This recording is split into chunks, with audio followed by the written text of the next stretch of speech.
Now let us consider the individual determinants of price. Specifically, there are 6. We are going to look at 3 individual determinants of price on the side of demand and 3 determinants on the side of supply. On the side of demand, the first determinant is the number of demands for a good. The economic law is very simple. Other things being equal, ceteris paribus, the greater the demand that is, the number of demands for a good, the higher the price will tend to be, and vice versa. Other things being equal, the smaller the number of people who demand a good, the lower the price will tend to be. This is the first individual determinant, and it is obvious.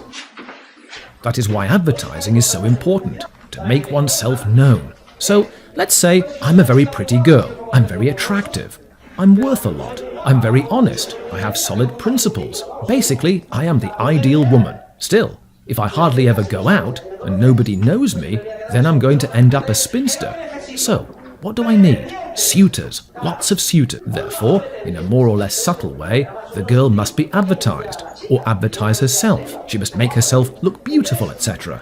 Then, other things being equal, the greater the demand, the number of people who demand a good, the higher the price will tend to be. That is why advertising is necessary. But the number of demands is not the only important factor.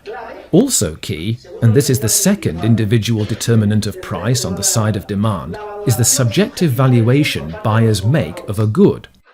Other things being equal, the higher the subjective valuation buyers make of a good, the higher the price will tend to be.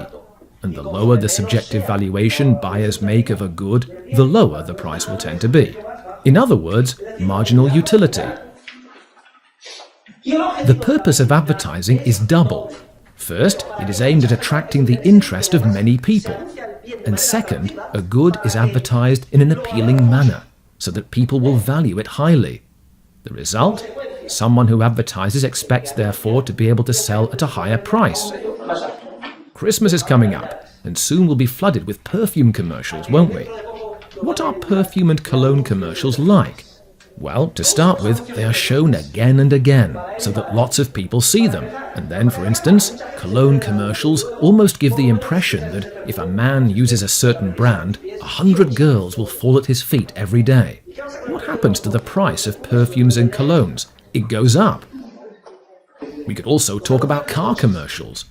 Usually, physical things, which can be touched, like a car, are advertised with spiritual ideas. Cars are associated with fast driving, luxury, making our neighbour envious, strength, and vice versa. Spiritual things are advertised with something that can be touched. For example, the solvency of a bank. How is it advertised? Well, with magnificent buildings. This must be a super solvent bank. Look at everything it owns. Maybe it has feet of clay. Do you see what I mean? The purpose is always to attract the interest of many people and prompt them to make a high valuation.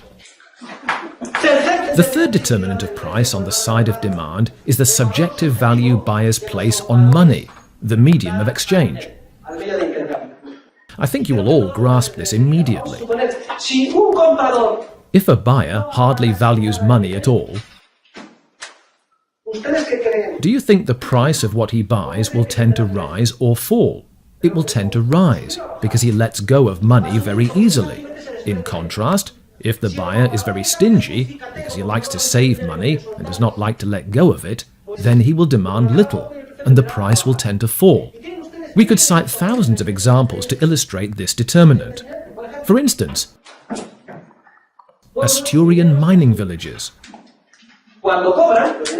When miners get paid, and miners get a handsome salary, when they get paid, the price charged in bars, the price of money, of beer, in brothels, etc., goes up substantially. When the miners run out of money, it goes down. We know what this is like too, the post-Christmas crunch. What happens at the end of January?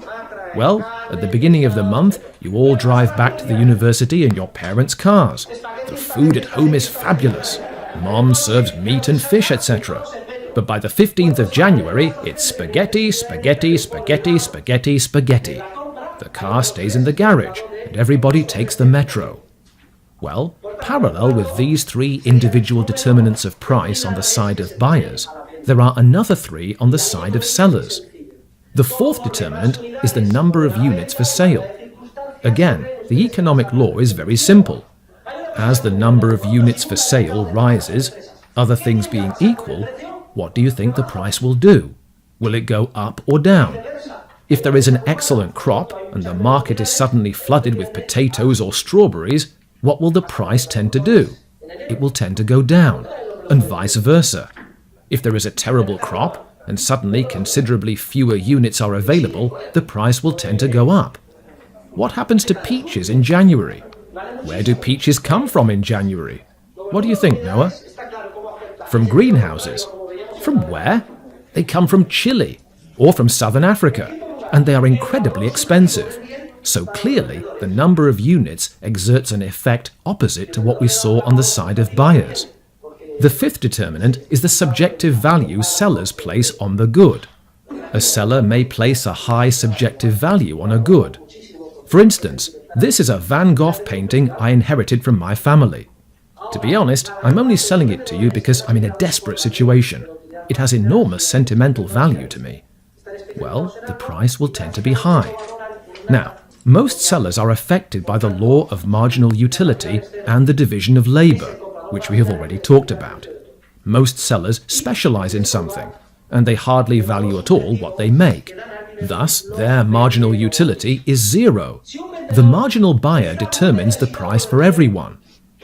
The sixth determinant is the subjective value sellers place on money. If a seller is in great need of money, what does she do? You have seen signs in the stores in January, right? After Christmas sale, or going out of business sale, or inventory sale. What are those meant to communicate to the public? I am desperate for money. I will buy money at any price. Money is tremendously valuable to me. In a nutshell, the price will fall. During the sales, what happens to prices? They go down. If the seller is in great need of money and places a high value on it, prices will tend to be low. In contrast, if the seller has plenty of money and needs no more, she will not sell unless the price is very high. Those are the individual determinants of price.